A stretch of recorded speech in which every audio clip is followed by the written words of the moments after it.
Hi, sleeping for hours family. Before you sleep, please subscribe to our channel so you don't miss our nightly videos. Listen for a moment to the hush that comes when a seaside town goes to sleep. The boardwalk lights throw soft halos on wet planks, and the ocean keeps its own rhythm, steady and old. A small man walks there in a neat suit, hat set just right, eyes watchful. He doesn't raise his voice. He doesn't have to. People step aside, as though the tide itself has shifted. Behind that quiet walk sits a long tale of ambition, of favors traded, of lines crossed and bills paid. It's a story about a boy from a crowded row house who learned that fear travels faster than charm, and that in certain neighborhoods, respect can be a currency more valuable than cash. It is also a reminder that what looks like control can cost more than anyone expects. This is a real life, not a legend spun from rumors, traced through court documents, sworn testimony, and the cold ledger of convictions. Close your eyes, breathe with the surf, and follow the steps. The footsteps are small, but the shadow stretches across decades, from stoops in South Philadelphia to casino floors in Atlantic City, until the sound fades behind steel doors. Nicodemo Scarfo was born in 1929 in Brooklyn and raised largely in South Philadelphia, a place where front steps served as gathering spots and everyone knew which corners to avoid. He was short, with a posture that seemed to dare anyone to notice. Friends would later say he wanted order, absolute and immediate, and he chose a path where force often delivered it. The street gave him a nickname, Little Nicky. That label stuck for life. In those years, South Philadelphia had a tight weave. Families, churches, markets, barbershops, and, tucked into the edges, men who ran games and loans outside the law.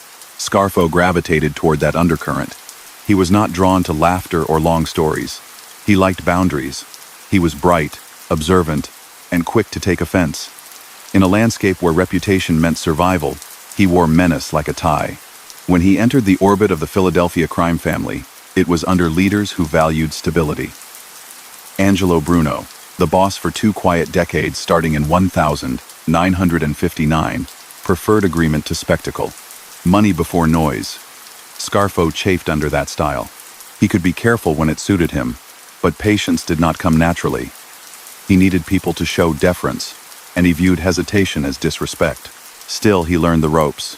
Collecting debts, mediating disputes, ensuring payments moved where they should. The work sat between money management and intimidation. He proved useful. By the early 1960s, he had already faced scrapes with the law. The most serious arrived in 1963, when an argument in an Atlantic City establishment turned deadly. Scarfo stabbed a man during that fight, and a court convicted him of manslaughter. He served a sentence and came out with a record that would follow him forever. That conviction is not rumor. It is part of the legal file that marks his path. It also carried a direct consequence inside his organization. Bruno, who disliked attention and chaos, sent Scarfo to Atlantic City to keep him from stirring trouble in Philadelphia. The move did not feel like punishment for long. Atlantic City in the mid-1960s had old hotels and fading glamour. The boardwalk still bustled in summer, but the grand era had slipped. Beneath the postcard image were card rooms, numbers bankers, Shylocks, and clerks who knew how to keep 2 sets of books. Scarfo found room to operate. He built small crews, ran loans at tough rates, and kept gamblers on a leash. He made sure his cut arrived on time. He carried himself with the same hard insistence that marked him in Philadelphia, and people learned to greet him with care. He also began to build a family-based circle. His nephew, Philip Leonetti, grew up under his watch. Scarfo taught him how to read a room, how to spot a cover story, how to see who feared him and who might betray him. Leonetti would later rise fast, then play a historic role as a government witness. For now, he learned daily lessons in obedience and power maintenance. Scarfo brought in other loyal figures who would become mainstays, men who ran errands, collected, guarded, and enforced. He valued loyalty above all, and he demanded it to a degree that frightened even friends. Atlantic City's fortunes pivoted in the late 1970s when New Jersey voters approved casino gambling. Construction crews swarmed in. New corporations poured money into hotels, gaming floors, and restaurants. With growth came new pressure points: labor unions, trucking, food suppliers, security contractors, and concrete pours that set the bones of massive resorts. Scarfo understood leverage. He cultivated ties with union leaders who controlled who worked and who waited at the gate. He learned which vendors needed smooth passage, which deals hinged on timely deliveries, and which managers could be coaxed or threatened toward accommodation. Extortion by any other name still meant money. The new city provided many doors through which money could flow. While the boom gave him fresh income, his standing inside the wider organization remained complicated. Bruno's era had made the Philadelphia family quieter than others, with strong revenue from gambling and loans and less overt chaos. Scarfo's temperament clashed with that approach. He could obey orders, but he did not mellow. He wanted to be feared. That drive earned him attention from law enforcement, as well as his own side. State investigators, city detectives, and federal agents began keeping closer track of who met him where and when. He kept meetings short and used small restaurants and back rooms. He adjusted, but he did not soften. Through the 1970s, he developed a reputation as a man who did not forgive slights. That reputation, more than any single act, became his calling card. People paid promptly to avoid confrontations. Friends of friends asked him to mediate disputes in construction, truck deliveries, and gambling. He liked to decide who got second chances.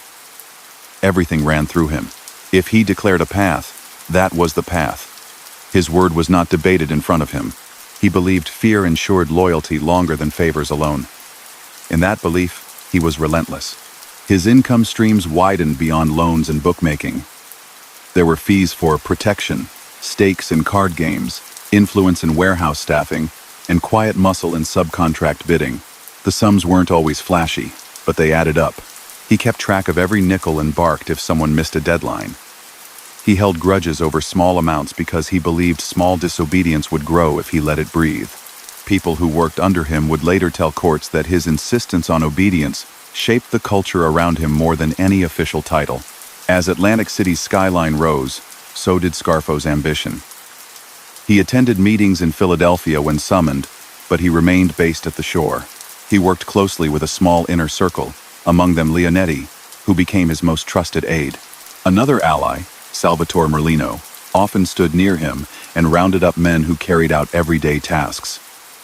These names appear again and again in court transcripts from the decade that followed. The pattern is consistent. Scarfo at the center, with lieutenants who carried out orders without delay. He had rivals, of course. Power in that world never rested on one chair. Other crews wanted pieces of the new business. Conflicts started with looks, then words, and sometimes escalated. Without wandering into sensational detail, it's important to say plainly, the environment around Scarfo involved real violence.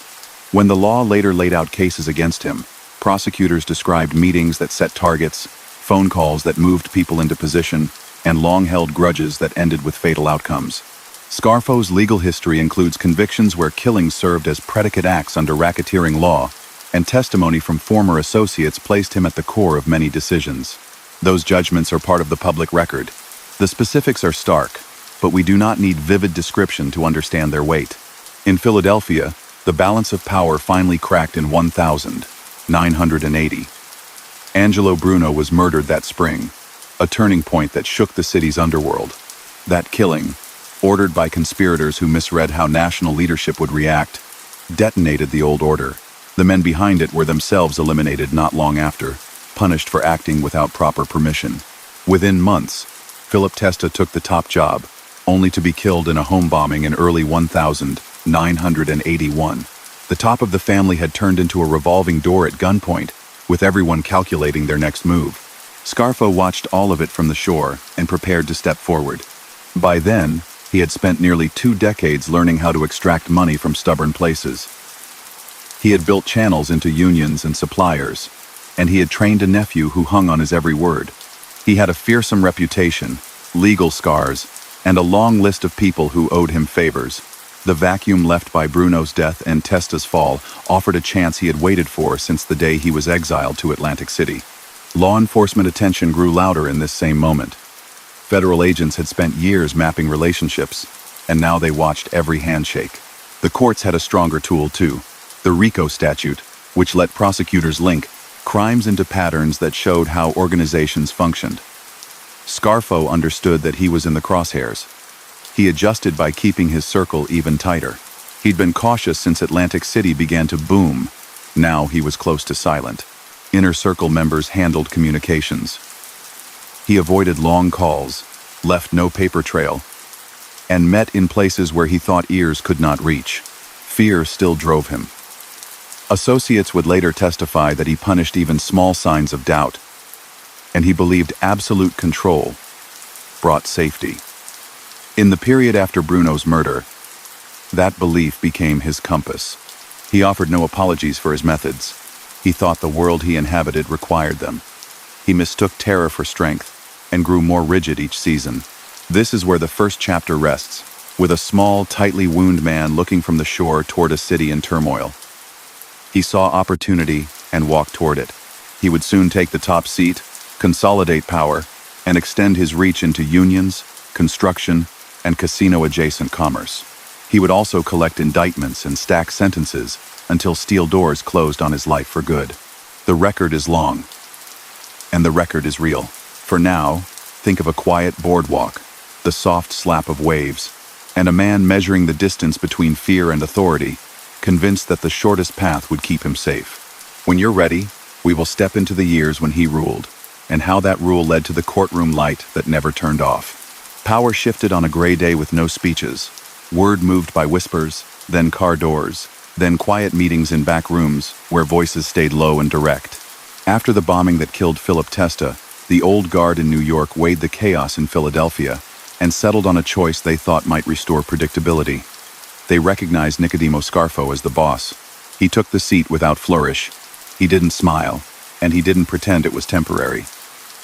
He called for envelopes to arrive on schedule, for introductions to be made properly, and for everyone to remember the pecking order. His nephew, Philip Leonetti, kept close by, ready with names, numbers, and reminders. Salvatore Chucky Merlino stood at his side as a senior aide, and Frank Monti advised until gunfire on a South Philadelphia street ended his role the following year. The new regime set a tone: clipped talk, strict rules, and consequences that came fast. The first months were about consolidation. The men who had plotted against Testa did not enjoy long retirements. Rocco Marinucci, a piece in that chain, was killed. Peter Casella fled and never came back. Frank Narducci Sr. was gunned down in daylight. Law enforcement linked those reprisal killings to the settling of scores after the Testa bombing, and the message was understood throughout the city's rackets. The new boss would not let defiance harden. Scarfo wanted a clean slate, and he believed the way to get it was to remove anyone who might contest his status.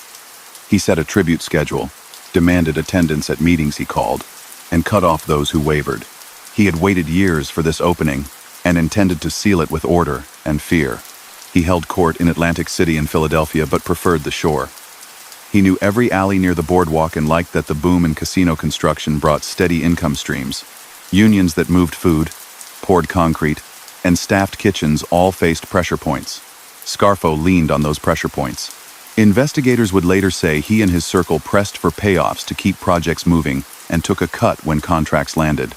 He saw the casino hotels as not only places for gamblers, but as engines that turned labor and materials into cash, and he wanted a hand on the throttle.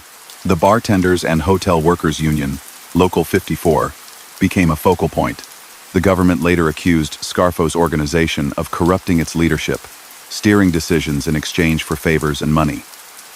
Court filings named union officers and described meetings where demands were made. Years down the line, those allegations matured into racketeering charges and convictions that added decades to sentences. Scarfo believed influence in a union let him shape an entire industry. The government believed the same thing, only they called it extortion. Not everyone accepted his rule. Harry the Hunchback, Riccobene, an old-line figure with his own pride and following, refused to bend. That refusal sparked a violent feud that stretched across 1,982 and 1,983. The war did not produce public speeches or declarations, but people on each side vanished or were found dead. One casualty was Frank Monti, the consigliere, whose killing in May 1982 shook the new leadership. The response was relentless, and arrests mounted. In 1984, a jury convicted Nicodemo of murder related to that conflict, and he received a life term. The case files from that period document the war with clinical detail. Surveillance notes, wiretap logs, ballistics, and the grim bookkeeping of who fell and when. For Scarfo, the outcome mattered more than the paperwork. By the end of that chapter, the rival camp had been neutralized, and his control had no organized internal opposition. Inside his own circle, loyalty was the creed. Scarfo required absolute deference, and read hesitation as threat. People who worked under him described in later testimony how he scrutinized every gesture, how he fixed on small slights, and pressed for explanations until he was satisfied. That intensity bled into every decision. It also bred fear. One of the most striking and tragic examples was the fate of Salvatore Salvi Testa, son of the boss killed by the porch bomb. Salvi was a rising figure, disciplined, effective, and respected. Scarfo came to believe that respect could be turned into a challenge. Witnesses later told juries that Scarfo ordered the younger Testa killed in 1984. When federal prosecutors built a racketeering case against the Philadelphia family, they listed that killing as part of the pattern of crimes, showing how the group operated. A jury agreed that the organization, under Scarfo, met the law's definition of a racketeering enterprise and committed predicate acts, including that murder. No sporting tales or myth-making sit behind that conclusion. It rests on sworn testimony and judicial findings. Money kept flowing from loan sharking, gambling, and protection schemes. Collections arrived in envelopes.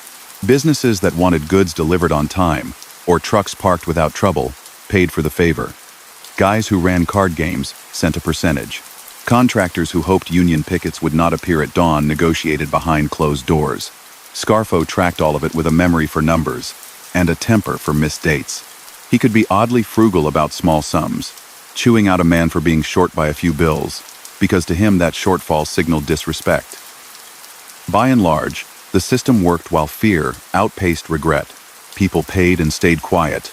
As the middle of the 1980s arrived, the circle around Scarfo drew tighter. Leonetti, his nephew, had grown into a principal.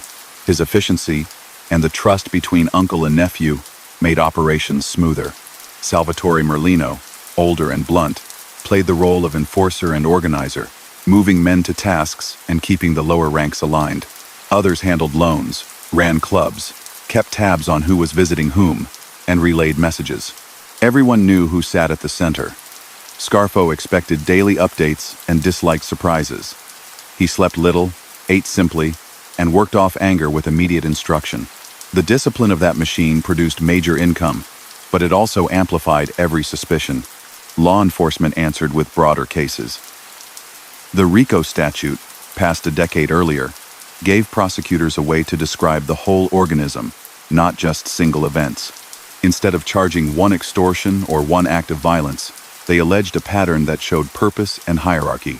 In the mid-1980s, indictments landed that charged Scarfo and many associates with racketeering tied to Atlantic City unions, construction projects, illegal gambling, and acts of violence used to maintain control.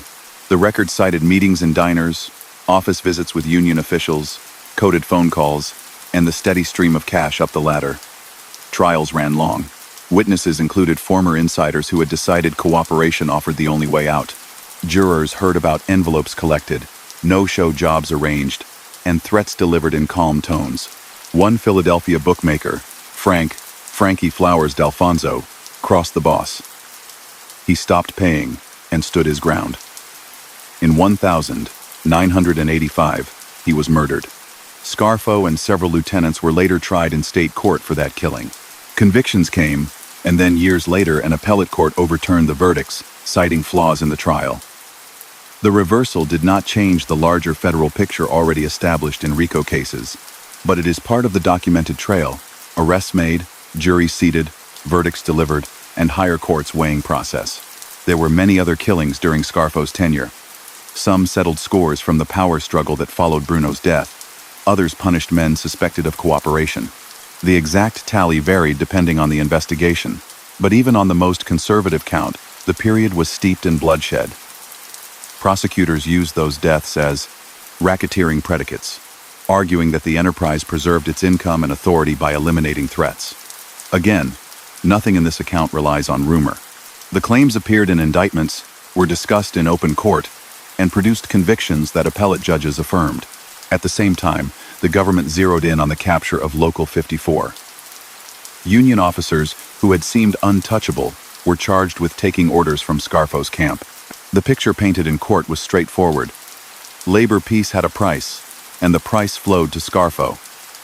In exchange, contractors got what they needed, and union leadership stayed in place. When the cases hit, their reach surprised even seasoned observers. Convictions took out not only street enforcers but white-collar figures who had expected to survive shifts in the street. That mesh of labor and underworld marked the Atlantic City era and ensured that, once exposed, sentences would be stiff. The 1,988 federal trial in Philadelphia became the crowning legal reckoning. Scarfo sat at the defense table with a cluster of co-defendants. The charges spanned gambling, loan sharking, extortion, union corruption, and multiple killings as part of an ongoing criminal enterprise. Jurors listened to tapes, read transcripts, and watched former allies point at their old boss. When the verdict arrived, it landed hard. Scarfo was convicted on racketeering counts. The judge gave him a long federal term, reported at the time as 55 years. Other sentences stacked behind it in separate cases, including extortion tied to Atlantic City interests. Whatever future he had imagined on the boardwalk closed that day into a calendar of prison years. The most devastating blow came from within. In 1989, Philip Leonetti, the nephew who had walked at Scarfo's right hand for years, chose to cooperate. Faced with a decades-long sentence and a life lived under constant threat, he decided to talk. His testimony illuminated the inner workings of Scarfo's regime, how orders moved, how targets were chosen, how money traveled, and how mistrust poisoned relationships. He described killings he had witnessed or helped plan, explaining the logic that guided them. His accounts, combined with wiretaps and documents, helped prosecutors secure additional convictions against men still on the street and to solidify the history of Scarfo's tenure for courts and the public record. Leonetti later wrote about that life with the distance of a man who had lost his uncle, his status, and his anonymity. To Scarfo, the betrayal cut deeper than the verdicts. He had counted on blood and fear to hold everything together. Neither saved him when the doors closed. By the close of the 1980s, the Philadelphia family looked nothing like it had when Scarfo took over. Layers of leadership sat in federal prisons. The government had mapped revenue streams and disrupted labor influence that had seemed permanent. Attempts to rebuild under new bosses stumbled. Rival groups tried to fill the vacuum, sparking more intrigue and more cases. Scarfo, meanwhile, adjusted to the rhythms of a high-security prison. He still took calls from lawyers, still tracked names, and still believed that control could be asserted if everyone around him did their part. In reality, his world had shrunk to concrete and steel, and the reach of his voice grew shorter each year. Yet the story did not end with that first wave of convictions. Even inside, Scarfo found ways to insert himself into schemes that looked, at a glance, like regular business. Later parts of his life would intersect with corporate maneuvers and financial crimes that took shape far from street corners, showing that the old instinct for leverage never left him. But before that later chapter, it is worth pausing on what his years as boss left behind. Families lost sons and brothers. Neighborhoods learned the cost of living under intimidating rule. Unions that should have served members served a small circle instead. A city that had once felt stable under Bruno carried scars from a decade of fear and legal battles.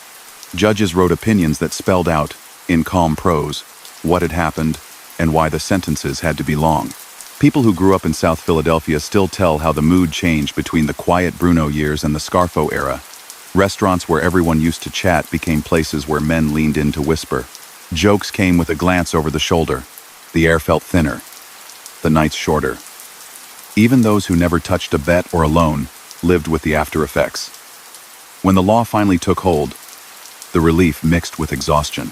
Trials had dominated the papers, and names once mentioned only in corners were now in headlines. Scarfo became a symbol of the high tide of a style of leadership that made everyone hold their breath. He did not see himself as a cautionary tale. He saw himself as a man who had taken a job and executed it according to his code. That code placed loyalty above everything, punished doubt, and treated fear as a tool. For a stretch, it worked. Money moved where he wanted it to go, rivals fell away, and people stepped aside when he walked by. In the end, that same code produced endless enemies, relentless investigations, and a stacking of sentences that no one could outlast. The note in the record is stark. A life sentence by accumulation, even if the words on paper counted years instead of the word life. Think again of that boardwalk, the way the lights flicker off in the early hours. The city sleeps, and the ocean keeps talking to itself. During his reign, Scarfo used that city as a stage. He organized crews, squeezed dollars from unions and contractors, directed violence through orders relayed in brief meetings, and watched the envelopes arrive. In courtrooms, prosecutors unfolded the stage into charts and timelines. Jurors listened. The story took on the shape that history would carry. A man who seized an opportunity in a time of disorder and pushed his will through fear until the law pushed back harder. In a cell far from the shore, with a clock that offered more patience than any man, Scarfo faced time in a way he never had. He had tried to impose his rhythm on everyone around him. Now he lived by yards of schedules set by others. Count times, meal times, lights out. He still held to his habits, measured posture, guarded tone, narrow circle of confidants. He still tracked who owed him a debt of gratitude and who had turned away. But the currency of fear spent differently behind walls, and the reach of a reputation faded with each fresh intake of younger men who knew him only as a name from old news clippings. If you listen closely, you can still hear the echo of the era in the trace it left behind. A stack of court opinions and news stories, the recollections of former associates turned witnesses, and the testimonies of families who answered the knock of investigators in the night. That echo is louder than rumor, because it rests on record. What comes next reaches far beyond street rackets. It involves a phone, a corporation that once sold mortgages, and a plot that braided old habits with new tools. The man at the center remained the same, short, watchful, convinced that leverage solves every problem, only the setting changed. We will walk there next, through those later years when prison walls did not keep him from trying to run a deal, and when yet another judge read out years that could not possibly be served in full. The first big wave of trials left him behind fences with a calendar that stretched farther than he had ever planned for, yet he woke each morning with the same posture he'd used on the street. He shaved carefully, walked with his chin up, and kept track of names as though every syllable had weight. Guards changed, cellmates rotated, but he kept a ledger in his head. On the outside, the landscape shifted without his hand on it. On the inside, he looked for ways to keep a thread. News reached him the way it always does in places where clocks run slow, through visits, letters, and monitored calls. In 1989, a story hit that cut close. His son, Nicodemo Jr., sat at a table in a South Philadelphia restaurant on a holiday night when an attacker struck, and the scene turned to panic. The younger man barely survived. The details splashed across front pages and evening broadcasts. The city buzzed over who had authorized it and what it meant for the old order.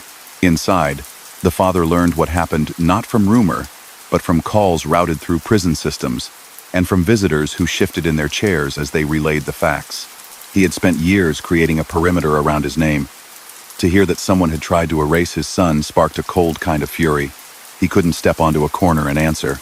He could only stiffen his tone, sort loyalties, and think about who stood where in a world he once ruled. Power in Philadelphia, meanwhile, reorganized. With Scarfo locked down under a stack of sentences, others moved to fill the space. John Stanfa, a builder with deep ties to the Bruno era, emerged as a contender for leadership in the early 1990s with support from outside the city. Younger figures bristled at that ascendancy, setting off a fresh cycle of hostility that filled years with ambushes and prosecutions. For Scarfo, this decade marked an unwilling transition from the center of command to a distant figure who still inspired caution, but no longer signed off on daily decisions. He did not cede respect easily.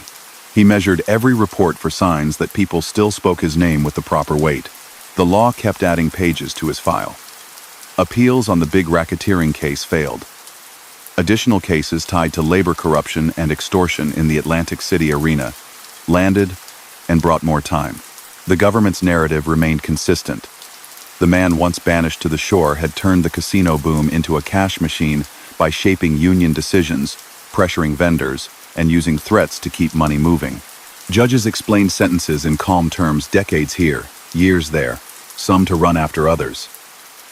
The effect was a lifetime delivered in increments. The public record by the mid-1990s showed a man found guilty in multiple trials, tied by juries to killings as part of racketeering patterns, to unlawful control of union activity, to loan sharking and illegal gambling, and to extortion that targeted businesses who needed labor to cooperate. He disputed none of it publicly. He just kept his back straight and looked through glass at visitors who chose their words carefully. From his cell, he watched his nephew's cooperation in 1989 ripple outward. Philip Leonetti sat in witness chairs and explained how the old regime worked. He named names, described meetings, and drew lines between orders and outcomes. Federal and state cases leaned on his accounts, and those accounts shaped how the public came to understand the Scarfo years. In his own telling, Leonetti had followed his uncle with near-religious discipline until the walls closed. Then he chose a different future. For Scarfo, the betrayal remained both personal and strategic. He had trusted blood. He had believed fear and family bound tighter than any oath. The contradiction stayed with him for the rest of his life. Time in federal custody moves in patterns. Counts at dawn and dusk. Letters that arrive late. Phones that cut off mid-sentence. He adapted. He kept his circle small, the way he always had, and measured information for reliability. He learned which guards liked to chat and which avoided eye contact. He saw younger inmates who had only read about him in clippings. When he spoke, he still did it quietly, as though a room would rearrange itself around his voice. The habits that had carried him for decades never left. He believed control came from a steady tone and quick decisions. Past the mid-2000s, a different sort of opportunity presented itself to those still loyal to his name. The financial world had created companies that rose fast and fell faster. One of them, a Texas firm that once packaged and sold mortgages, had been a Wall Street favorite in the late 1990s, and then collapsed into a hollow shell with lingering assets and a public listing. In 2007, two men with long ties to the Scarfo family's orbit: his son, Nicodemo Jr., and an associate named Salvatore Palullo, saw promise in that empty shell. If they could take control of the board and executive offices, they could redirect money the way a crew once redirected trucks. It would not look like street work.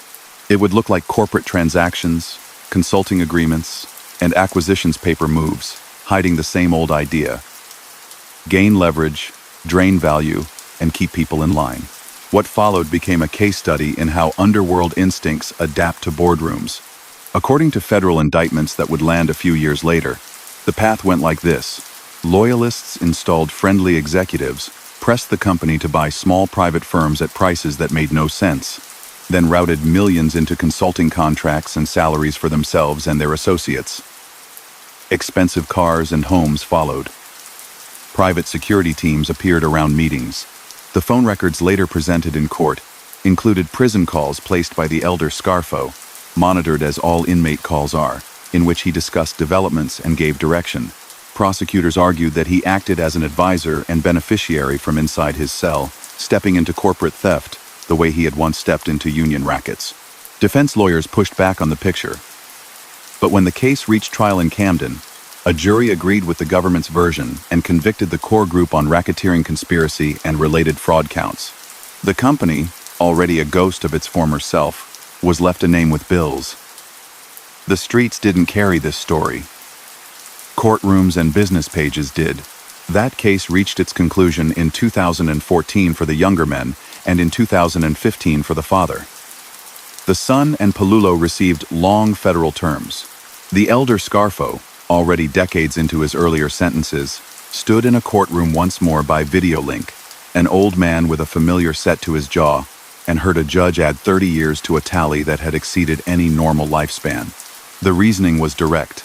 leadership in a new scheme, exploitation of a public company, and a career of organized criminal conduct that had stretched across generations. No fireworks surrounded the moment. It was another entry on a docket and a few inches of newspaper copy the next day. But for those who had watched the name travel from street corners to boardrooms, it was a fitting coda, the same appetite for leverage, expressed through new tools. The First Plus case, as it came to be known in the press, carried lessons beyond the fate of one man. It showed how the skills honed in labor shakedowns and gambling operations, finding pressure points, placing loyalists, extracting value could be repurposed in corporate settings. It also demonstrated how federal oversight, once intangible in street cases, could be immediate when transactions touched public markets. Agents followed money trails rather than lookouts. Wiretaps captured business chatter rather than coded talk in diners. And jurors heard about sham consulting rather than backroom threats. The old and new worlds met under the fluorescent lights of a courtroom, and the jurors saw through the new packaging. Through these late years, Scarfo's health slipped. Decades behind bars take a toll, especially on a man who had lived with constant vigilance. He was transferred to medical units as conditions required, served time in high-security institutions, and eventually landed in a federal medical center where the staff could manage aging inmates.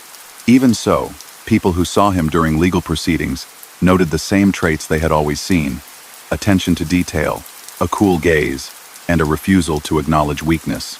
He had walked like a tightly wound spring as a young man. That spring stayed coiled even as his steps slowed. The measure of his life sits not only in court outcomes but also in the imprint left on a city and its families. During his rule, Philadelphia saw a spike in violence tied directly to the struggle for control. The Ricobene War in the early 1980s, the murder of Frank Monte, the reprisal killings after the Testa bombing, the elimination of Salvatore Testa, and the disappearance or death of others tied to perceived disloyalty, created a climate of deep tension. Even without repeating the grim particulars, the official record makes clear that his leadership relied on swift punishment and kept people in a permanent crouch. When he was finally removed from the street, the atmosphere changed, but it did not return to the Bruno years. The wounds ran too deep. Later wars under different leaders only added layers. Another measure is the damage to unions and workplaces. Local 54, the hospitality union in Atlantic City, suffered a takeover that twisted a member-led organization into a tool for a small circle. Employers paid to avoid disruption. Members saw decisions made for reasons that had nothing to do with worker welfare. Federal cases that uprooted that arrangement showed how labor power can be used for the public good or diverted for private benefit. In this story, it was the latter, and the cleanup took years. Law enforcement adapted too. The RICO statute, once new, became a familiar instrument. Agents learned to chart relationships and tell juries how systems worked, rather than ask them to view isolated incidents. Cooperators like Leonetti gave internal views that stitched events together. The Philadelphia trials of the late 1980s, with Scarfo at the center, helped set patterns prosecutors would follow in cities across the country. The approach now feels standard. At the time, it felt like a breakthrough. As for his immediate family, the cost of his choices unfolded in public. His son bore scars from a public attack, and then picked up his father's methods in a corporate arena, only to meet the same fate in court. Other relatives lived with the name and everything it attracted: loyalists who expected favors, enemies who never forgot, and reporters who wanted quotes. A name can be a shield in one decade, and a weight the next. Those who carried his shared both feelings. In the early 2010s, with the corporate case winding through court and his health fading, Scarfo still presented himself as the same man who had once paced the boardwalk in a neat suit. He sat for probation reports that listed ailments and medications, and maintained, through counsel, that he was not the caricature some painted. But he never expressed repentance. He had always believed that a certain kind of order required a certain kind of enforcement. The fixed nature of that belief defined him more than any front headline. It generated wealth, fear, and, in the end, a life measured by court numbers. On January 13, 2017, at a federal medical center in North Carolina, Nicodemo Scarfo died at 87. The Bureau of Prisons listed the passing plainly. Natural causes. There were no street corners to mark the news, no lines outside a funeral home measuring allegiance, No whispered vows to hold a territory. His generation had thinned. The next had fought its own battles and met its own cases. And the city he once dominated moved on with new restaurants, new buildings, and new names in the gossip. The obituary paragraphs were short, leaning on the basic facts. Born 1929, rose through the Philadelphia family, ruled in the early 1980s, convicted in sweeping RICO trials, later tied to a corporate looting scheme, died in custody. If you want to understand why his story endures, trace the arc.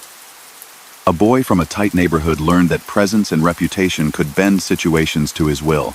A young man proved willing to use force to defend pride, collected a manslaughter conviction in 1963, and accepted banishment to a shore town as both punishment and opportunity. A middle-aged operator turned a city's building boom into a network of fees, loyalists, and favors, then seized the top spot in a time of turmoil and ruled with severity.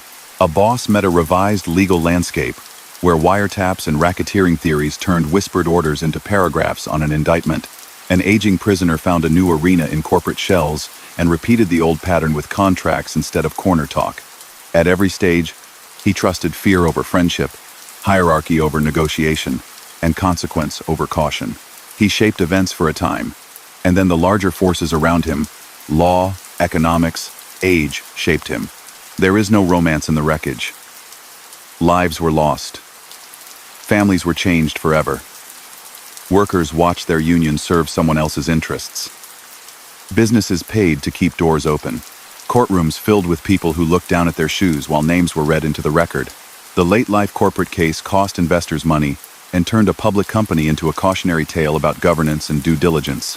Those who cheered his downfall did it with a weary tone. Those who admired his resolve rarely did so out loud. And yet, in telling his story, it is important to keep the details anchored to the record. He was convicted of manslaughter in 1963. He rose within the Philadelphia family and became boss after a chain of killings unseated his predecessors. He directed an organization that engaged in illegal gambling, loan sharking, extortion, and corruption of a major union in Atlantic City.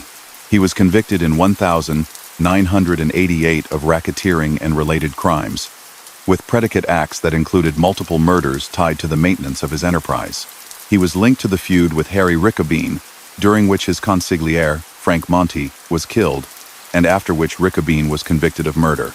He was implicated in the murder of Salvatore Testa, a respected young figure, and that act became part of the government's racketeering narrative. He faced a case over the killing of bookmaker Frank D'Alfonso. A jury convicted him, but an appellate court later overturned that verdict. Decades later, he was convicted again, this time for directing, from prison, a scheme to loot a mortgage company through sham deals and fraudulent contracts, and he received an additional 30-year sentence. He died in federal custody in 2017. These are the fixed points. Return for a moment to the boardwalk that introduced this tale. Imagine the neon reflecting on wet wood, the winter wind that turns corners sharp, the empty chairs stacked on a closed cafe patio. In that setting, a small man once walked as though he owned the night. For years, people stepped aside. Then, slowly, the night belonged to itself again. That is how most such stories unwind. Power looks permanent until it isn't. Names that once stilled conversations become trivia answers. The paper trail remains, arrest reports, docket numbers, transcripts, and finally, a file stamped closed. What lingers is the lesson. Influence built on intimidation can build very fast. It can also fall apart just as quickly when the ecology changes, when laws evolve, when witnesses talk, when industries shift from docs and unions to data and finance. Scarfo tried to keep pace, and for a while he did, bending a corporate shell to the same will he once applied to a union hall. The same result followed. Indictments, a jury, a sentence long enough to swallow whatever time was left. The man did not change, the settings did. The ending did not. If you can still hear the waves under those boardwalk lights, hold them as a counterpoint to the chatter of backrooms and the buzz of courtroom fluorescence. The ocean keeps its own time, unbothered by the rise and fall of a single man's authority. Scarfo's life ran hot, then cold, then quiet. The cities he touched learned to live with the aftermath. The books close, the lights go dark, and the tide erases footprints that once seemed permanent. Step back for a moment to the years before the headlines, when Atlantic City still smelled like salt and fresh paint, and the talk in quiet diners carried more weight than any public speech. The shore was his proving ground. He learned where money gathered and how to tap it without fanfare. He learned which doors led to union hallways and which to shipping bays, which hands to shake and which to ignore.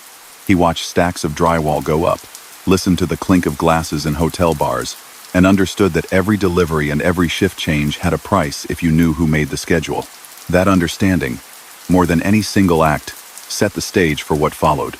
He did not invent loan sharking, illegal gambling, or protection rackets, but he refined their use in a town that had rediscovered itself through casinos. The game was not about tables or dice.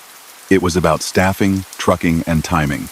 If a developer wanted concrete poured on Tuesday and feared a picket line on Monday, there was a conversation to be had. If a hotel needed fresh linens every morning and trucks sometimes stalled at gates, there was a cost to keeping the gates clear. The men who worked for him collected that cost with polite insistence. A percentage here, a weekly envelope there, a promise that the job would stay on schedule. It was old-fashioned leverage applied to a new skyline. Inside that machinery, he held fast to a narrow circle. He relied on his nephew, who had grown from a boy at family dinners to a watchful aide, who understood both the cadence of street talk and the quiet tone used in small offices. He leaned on loyal figures who could move from card rooms to loading docks without drawing attention. The circle lifted cash, delivered messages, and kept lists. Names mattered. A wrong name spoken in the wrong tone could be read as disrespect. He enforced courtesy as strictly as he enforced payments. The 1,979 killing of a man in the Atlantic City orbit marked a turning point in how investigators would later understand his rule. The victim, a local earner who had fallen out with the nephew over money and pride, was shot and left dead. Years later, in federal court, former associates testified about that killing as one of the predicate acts showing the family's pattern of violence under his direction. The testimony did not need drama to make its point. It told jurors about meetings, grudges, orders, and results.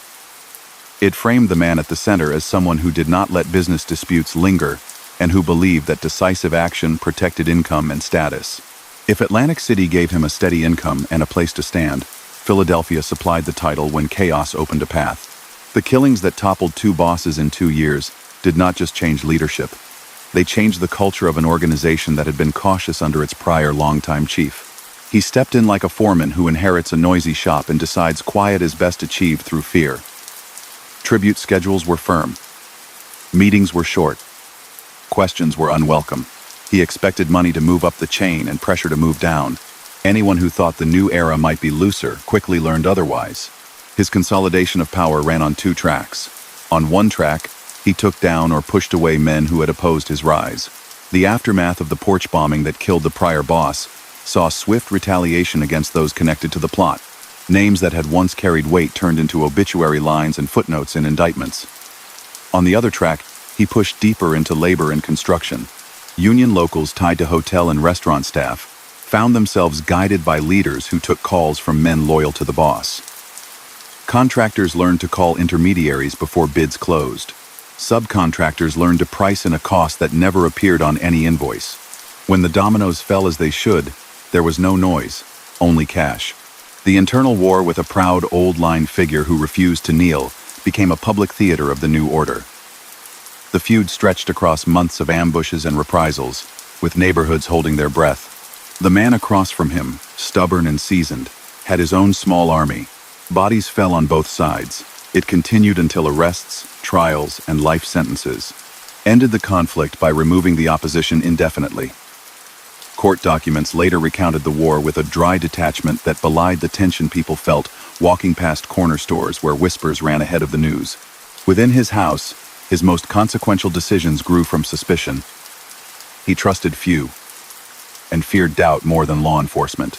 That fear reached a notorious peak when he decided that a widely respected young captain, energetic, disciplined, and popular, had become too admired for comfort. The younger man was killed in 1984. Years later, in the sweeping racketeering trial that sealed the boss's fate, Prosecutors listed that killing among the acts, demonstrating the enterprise's method of maintaining control. The verdict wrote the story in legal terms: a criminal organization that used violence, extortion, and corruption to protect its income and leadership, and a boss who bore responsibility for that pattern. Money flowed from familiar channels: high-interest loans to gamblers and business owners, protection fees for bars and card rooms, silent partnerships in small enterprises that needed to operate without interference, and takeouts from union-linked jobs. The numbers were not always sensational on paper. The power came from enforcement and consistency. If an envelope was light, the collector returned with a reminder that the boss kept track. If a bar owner wondered whether paying was worth it, someone else's delivery got delayed, and the message traveled faster than any threat. The closed loop kept itself running. Law enforcement in the early and mid-1980s moved to match his scale with tools that fit the whole system rather than one-off events. The RICO statute gave prosecutors a frame for telling juries how decisions in a small restaurant could ripple across a city's labor market and crime scene. Investigators stacked surveillance reports, wiretaps, and cooperator testimony into narratives that showed motive, structure, and method. Former allies, facing decades behind bars, broke ranks and explained how meetings worked, what signals meant, and how money was split. Those voices were blunt. They described a leader who demanded obedience and punished imagined slights. They placed him at the center of choices that left people dead and others rich. Two of those voices became central figures in the record that courts would rely on. Long-time earners from the South Philadelphia streets, they had once brought in cash and handled introductions for the boss's regime. When the arrests came, they flipped and took the stand. They spoke without flourish. They named names. They connected orders to outcomes. Their testimony, combined with physical evidence and tapes, helped convict the boss and much of his hierarchy on racketeering counts in 1988. It also fixed those years in public memory, with more detail than rumor could ever capture. Alongside the murder cases and gambling operations sat the union matters that made Atlantic City such fertile ground.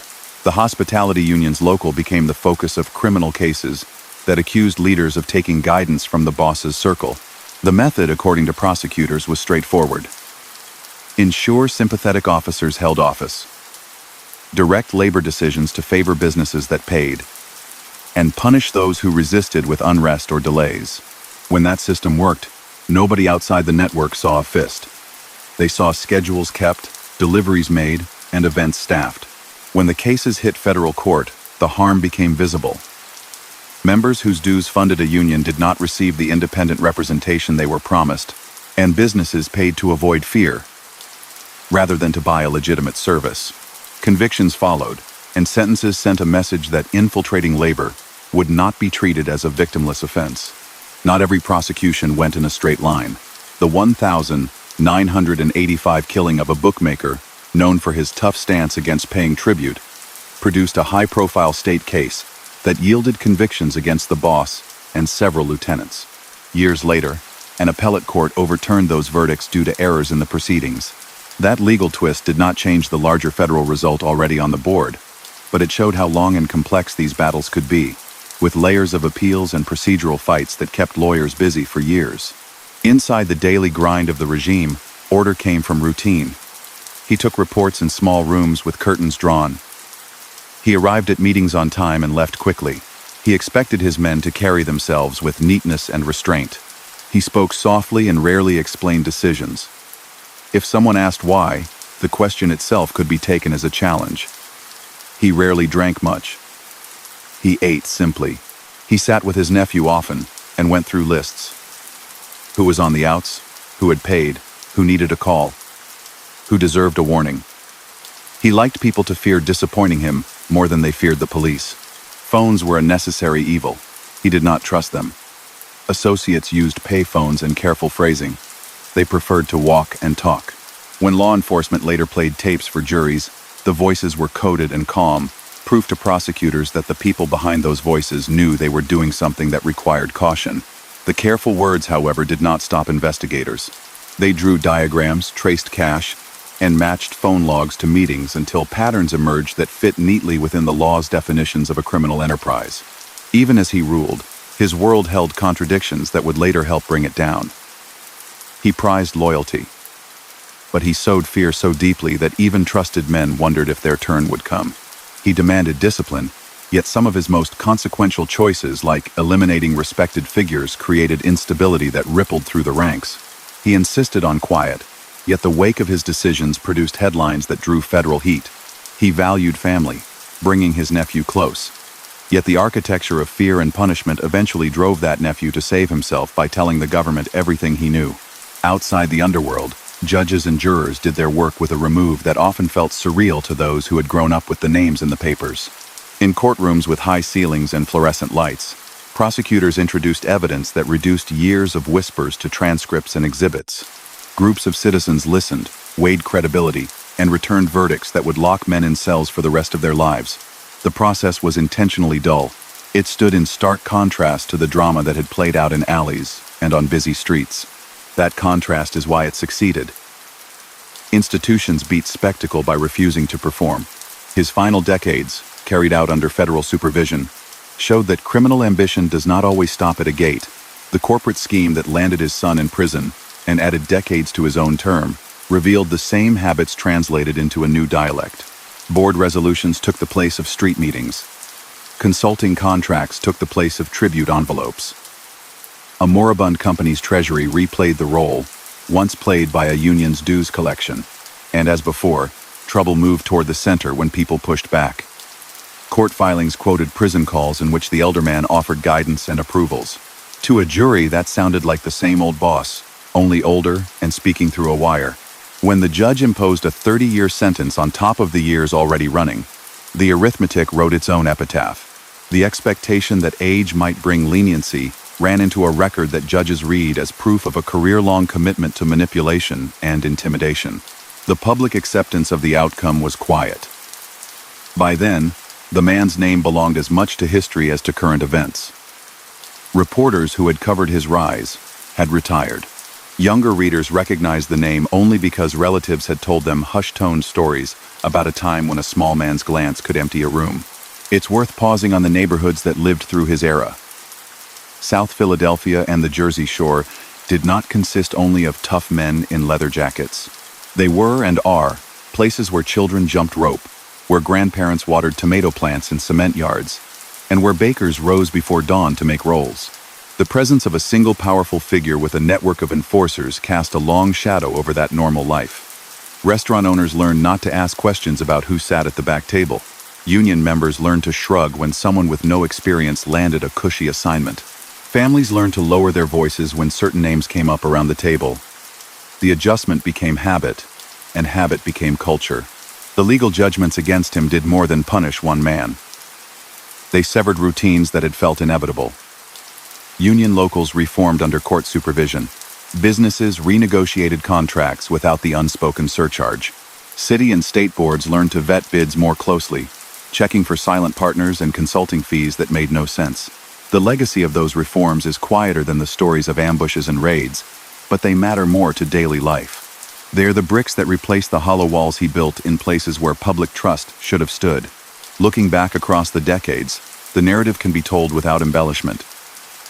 Committed a killing in 1963 and served time for manslaughter. He returned to a world where he gathered loans, protected illegal gambling, and pressed business owners for payments in exchange for peace. Exiled to the shore by a boss who valued calm, he turned Atlantic City's revival into an income engine through union influence, vendor pressure, and steady extraction. He seized control of his organization after a pair of assassinations destabilized it, and maintained that control with swift punishment and tightly managed loyalty. His tenure featured many deaths tied by prosecutors to the enterprise's maintenance, including the elimination of a young leader whose popularity worried him. He engaged in corruption of a major hospitality union and used that leverage to shape an entire city's workflow. He was convicted in 1,988 of racketeering and related crimes, bringing a 55-year federal term, and later was found guilty of participating from prison in a scheme to loot a publicly traded mortgage company, adding 30 years to his punishment. He died in federal custody in 2017 at 87. Those points do not need sensational language to speak clearly. They tell the story of sustained criminal conduct and sustained legal response. What remains after the dates and verdicts is human texture. He was small and carried himself like a coiled spring. He dressed neatly, spoke with a flat affect that unsettled people, and believed that being feared kept him safe. He liked to eat in unremarkable places and use those settings as offices. He did not confide. He did not explain. He had a long memory and a short fuse. He was not a movie version of a boss. He was a working manager of an illegal enterprise who woke early, kept lists, and enforced policies as he defined them. The men under him were not actors either. They were block captains, bookies, collectors, and go-betweens drawn from the same streets as the people they intimidated. The banality of the picture coffee cups, cash bundles, folded schedules is part of why it lasted as long as it did. In telling this as a bedtime story, the point is not to soften the edges but to keep the edges from cutting. There is no need to recite every name or count every loss. It is enough to say that the years he controlled his corner of the world were hard years for many others, and that the years after he lost that control were shaped by lessons learned under pressure. The system he ran taught cities how to defend themselves better. The cases built against him taught prosecutors how to assemble patterns from fragments. The witnesses who spoke taught future generations how costly loyalty can be when it is owed to a man who trusts fear more than love. His story also serves as a study in persistence. He adjusted to new tools and new settings without changing his core method. That method, locate pressure points, place loyalists, extract value, punish resistance, appeared in street-level loans, in union politics, and in public company fraud. There is a direct line from a cash pickup in a smoky back room to a corporate check cut to a sham consultant. The continuity is stark and helps explain why judges across different eras reached similar conclusions when they read his name on charging documents. If you walk the boardwalk today, you might pass places where he once sat and see nothing that remembers him. That is fitting. Cities are good at covering old footprints with new ones. Casinos turn over, restaurants change owners, and street corners forget. The quiet families who lived through his time still remember, though, and they pass down a caution to younger ears.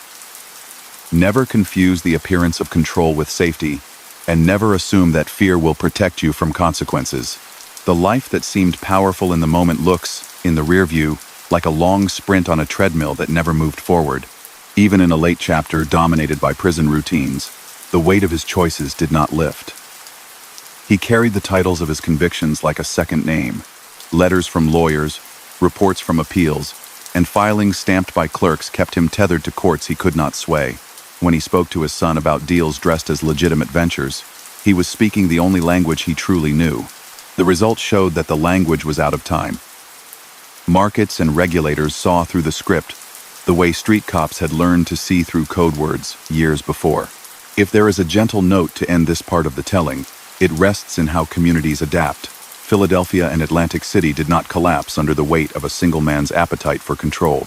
They bent, learned, reformed, and moved on. That movement was not smooth. It came through grand juries, consent decrees, and new leaders who sometimes failed and sometimes succeeded. It came through ordinary acts. A business owner deciding to call the police instead of paying, a union member insisting on bylaws, a juror raising a hand to say guilty after weeks of testimony. Those quiet decisions turned the tide as surely as any raid. The man at the center never believed in tides. He believed in will. That belief built a life that looked for a time like command. It ended where such lives usually end, in a medical ward behind bars, with a file thick enough to fill a shelf in a city that kept walking past the places where he once stood. That is not tragedy or triumph. It is consequence, and it is real. When you close your eyes tonight and hear an ocean in your head, think of how patient it is, washing away the marks we swear will last.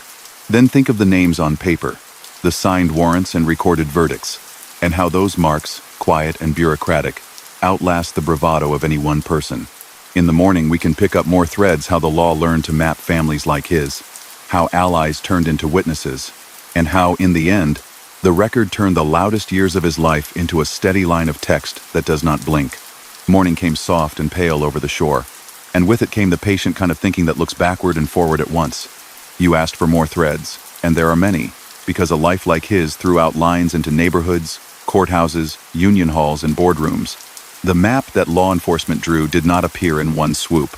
It was built like a quilt, stitch by stitch, with names, license plates, phone calls, and the quiet memories of people who finally decided to talk. The first stitch was always routine. Agents stood outside diners before dawn and wrote plate numbers on pads. They noted who walked in, who left, who lingered by the payphone. They watched a man in a dark coat step outside to smoke, then go back in and sit at a corner table. They marked down which delivery trucks stopped at which private clubs, which drivers carried envelope-sized packages, and which faces appeared like clockwork on Tuesdays. The small hours filled with details that looked harmless alone and pointed to command when placed together. The people who drew those charts were not storytellers. They were patient. That patience met a man whose life had relied on others losing theirs. At the center sat a person who disliked disorder so much that he built his power on shutting it down. He had been shaped by a crowded block, where a careless word could bring trouble to a stoop by sunset. He carried that lesson into every room. He wanted people to watch what they said and where they stood. The way he ran his world made others tense, and that tension created the mistakes law enforcement needed to pull threads. A rushed call. A meeting that was supposed to be quiet but ran long. A driver who did not notice the same Buick parked down the block 2 days in a row. In another era, such slips might have faded. Under RICO, they became nodes on a network, joined by lines of logic and law. The statute meant that prosecutors did not need a single dramatic event to make their case. They needed to show a pattern. Money collected through loans at illegal rates, bets taken and balanced off the record. Businesses shaken down for peace. Union officers steered into decisions, threats delivered with a steady tone. Add to that a series of killings used to keep control or end challenges, and the pattern acquired teeth. Associates who once carried envelopes now carried memories to witness stands. Two of the most important voices belonged to men who had been within arm's reach of the boss for years, handling gambling, collecting debts, and smoothing deals. When the pressure rose, they chose to cooperate. Under oath, they explained how the new order had come together after the quiet years, how the porch bomb that killed their interim leader set off a round of retribution, and how the small man at the center reviewed lists and made decisions that left permanent marks. Juries believed them, not because they were charming, but because their stories matched records, phone logs, and surveillance notes. To understand why those voices rang so clearly, step back to the shift from the era of calm to the era of nerves. Under the long-time chief who preferred profit over noise, Philadelphia's underworld moved like a well-oiled machine. Arguments were settled with negotiation and payouts, and violence was rare enough to be a shock when it happened. Then a decision was made by ambitious men to remove that chief without the blessing of the higher table that set national policy. Retribution arrived quickly for the plotters. Within a year, a new leader took over, and then died by bombing. The machine that had run so quietly began to rattle. In that rattle, the man on the shore moved forward. He brought structure, a tribute schedule, and a willingness to act against anyone who misread his reserve as softness. People who had grown used to the older chief's light touch learned to measure every word again. In that environment, reputations carried direct consequences. A young captain who had gained respect for competence, and a steady hand became too admired for the boss's comfort. The choice that followed, ending the younger man's life, sent a message that respect without submission would not be tolerated. It frightened men who had hoped for a return to the older style.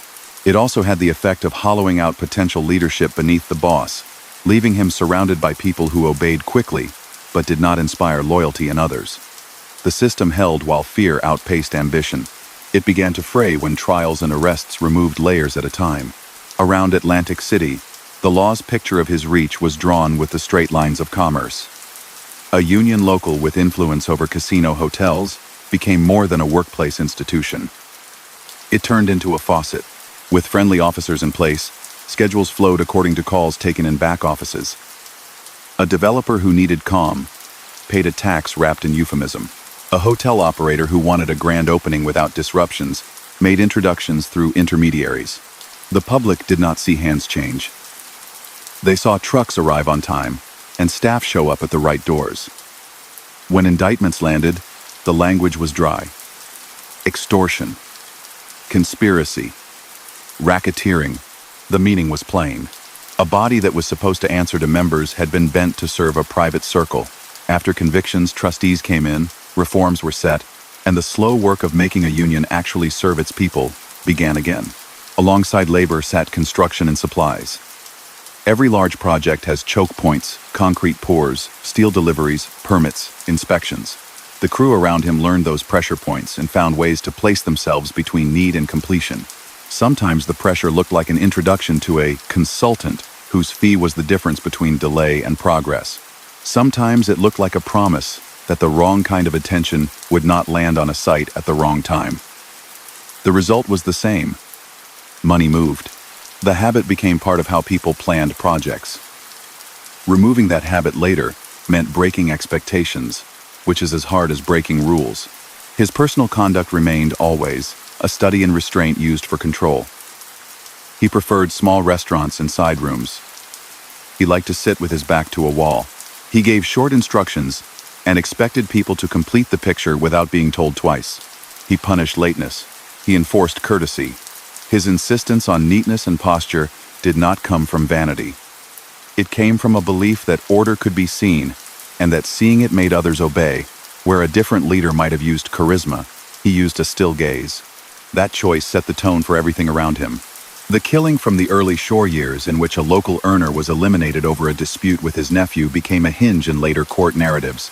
It was used to show that the nephew's rise came with serious consequences for those who crossed him, and that the uncle sanctioned decisive action to protect a small circle.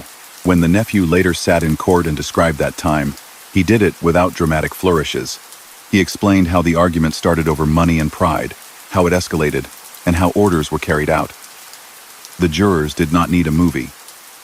They needed evidence. They got it in the form of names, dates, and places that matched what agents had written in their notebooks a decade earlier. The internal conflict with the old-line figure who would not bend became the clearest example of what resistance brought in that era. The feud carved through neighborhoods, touching men who had been friends and turning them into enemies out of duty. A senior advisor to the boss was killed during that period, and the reaction was swift. The opposition leader was later convicted of murder. The details were recorded without color in trial transcripts. But the weight of the war sat heavy on the city. People walked faster past corners where they used to linger. They spoke softer in places where they once laughed. The cost of that tension is hard to measure. It appears only in the way people breathe when they tell their children about those years. Trials piled up in the middle and late 1980s. The main racketeering case drew a wide circle, pulling in men who ran card games, managed loan books, set up meetings at union offices, or drove cars where things were said. The government built a picture of an organization with a boss, a deputy, a counselor, and crews. The deputy in this instance was the nephew, whose efficiency made the machine run. The counselor, a role meant to advise and steady, did his part until he was killed, after which a gap appeared that no one filled properly. The crews collected, reported, and enforced. When wiretaps captured calls using caution and code, prosecutors paired them with live witnesses who explained what the code meant in plain language. The jurors, drawn from ordinary life, listened and matched what they heard to what they read. The verdict that followed was not explosive. It was calm and final. It set a long prison term and a new line in the city's history. Not all chapters end with a gavel alone. The attempt on his elder son's life while the father sat in federal custody rippled outward for years. That attack showed that the name still drew hostility and that the next generation would not escape the weight of old resentments. The younger son's despair in that period led to a widely covered personal tragedy that left him needing care for the rest of his life. Those events spoke to the long reach of choices made decades before. A father who believed in fear as a tool had to watch his family live with fear's echo. The story is public and painful. It does not require detail to convey its magnitude. While the father lived under strict supervision, the son who had survived the restaurant attack carved out his own path and, years later, helped drive a scheme that looked nothing like a corner operation. It involved boardrooms, filings, and a publicly traded company that had lost its purpose after a financial collapse. The plan, as described by prosecutors, relied on taking control of the company's leadership, directing it to buy small businesses at inflated prices, and routing money into consulting contracts and salaries for the conspirators. The elder man, still behind bars, appeared on recorded calls and in notes as an advisor, giving the same kind of direction he had always given, now phrased in the vocabulary of corporate maneuvers. The case reached trial, and jurors sifted through emails, call logs, and bank statements. Convictions followed. The father's sentence grew by 30 years, a number that mattered only on paper by then but mattered to the record. It showed continuity. It showed a method unchanged by age or setting. Technology shaped other cases around his orbit. In a separate prosecution targeting the son before the corporate scheme, agents faced encrypted data that protected records of illegal loans and payments. To unlock those files, they installed a device on a computer to capture keystrokes, revealing a password the old-fashioned way, by watching fingers work. Courts later weighed the method and set precedent for how law enforcement could use such tools. The father was not at issue in that matter, but the case illustrated how far the law had come since agents stood in the cold outside a diner with a notebook. The world moved, and investigations moved with it. The reach of his story touches institutions beyond courthouses and prisons. It touches unions that had to rebuild from within after being bent to serve private interests. It touches businesses that learned to examine invoices and consulting arrangements with a sharp eye. It touches media that had to sort myth from fact when reporting on a figure who attracted both. And it touches families who lived in row houses where the last name on their mailbox brought attention they did not want. Through all of that, his own posture never changed. He kept the same measured tone and the same watchful eyes, even when talking through glass or camera lenses into a courtroom. Accuracy matters in a life like this because legend tries to fill gaps. It is accurate to say he was convicted of manslaughter for a stabbing in 1963 after an argument turned deadly. It is accurate to say he was sent to Atlantic City by a cautious chief who hoped distance would lower the temperature, and that the exile turned into a platform. It is accurate to say he took control after 2 violent leadership changes and ran his organization with a strict, punitive style that even friends feared. It is accurate to say he and his circle infiltrated a major hospitality union, exerted pressure on construction and service industries, ran illegal gambling and loans, and used violence to maintain control. It is accurate to say he was convicted in 1988 of racketeering and related crimes in a case that listed multiple killings as part of the enterprise's pattern, and that years later, he was convicted again for participating in a corporate fraud directed from prison. It is accurate to say he died in federal custody in 2017 at 87. These points are not rumor. They are the skeleton of the story, supported by filings, transcripts, and the words "so ordered," stamped by judges. There is a temptation, with figures like him, to paint them large and simple. He was not simple. He was meticulous in small matters. He fixed on appointments and posture. He did not court attention. He preferred the control that came with being underestimated until it was too late. He was not loud. People fell quiet because of what others had done after reading his quiet correctly. The power in that silence lasted only as long as the system around him did. Once the system cracked under trials and defections, the silence meant less each year. Philadelphia changed through and after his time. New leaders tried to manage the mess. Some used calm, others muscle. Wars broke out and ended. The names at the center shifted, and the city's attention moved, as it always does, to new stories. Yet if you sit in a South Philadelphia kitchen and listen to someone who lived through the early 1980s, you will hear how the air itself felt different. You will hear how people timed their errands to avoid certain corners, how mothers told teenagers not to linger on steps after dark, and how a man in a neat suit could make a whole room straighten its back just by walking in. Those memories live longer than headlines. Atlantic City changed too. Casinos opened, closed, were rebranded, and opened again.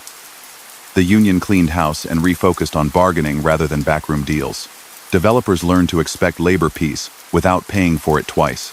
Some of that reform came from consent decrees and court monitors. Some came from new leadership that refused to play the old games. The city never became innocent.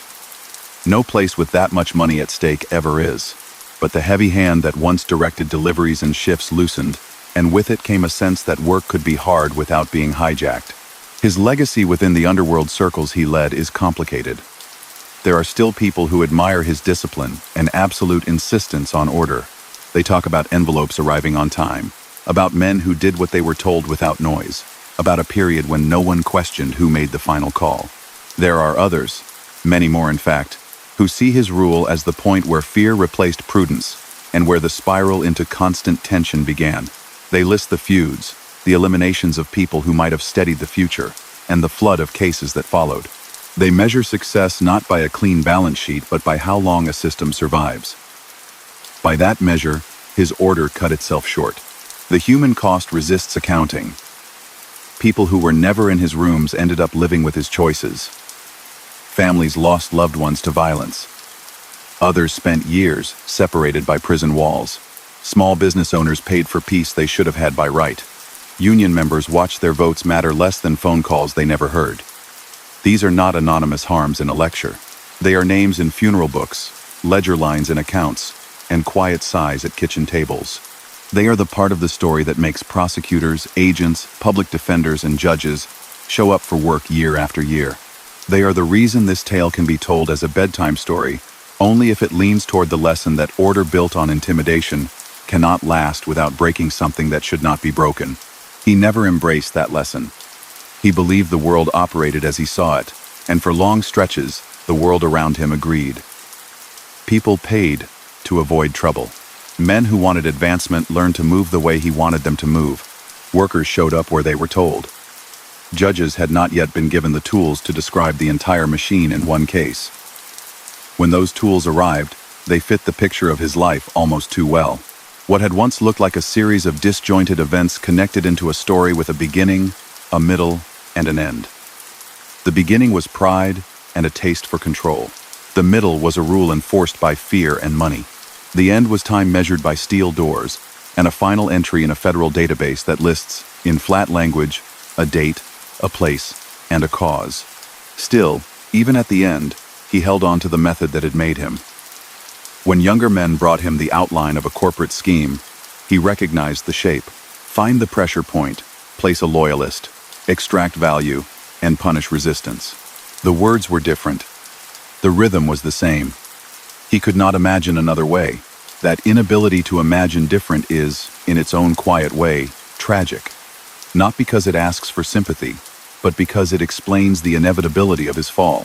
Stand again on the boardwalk in winter. The salt air bites lightly.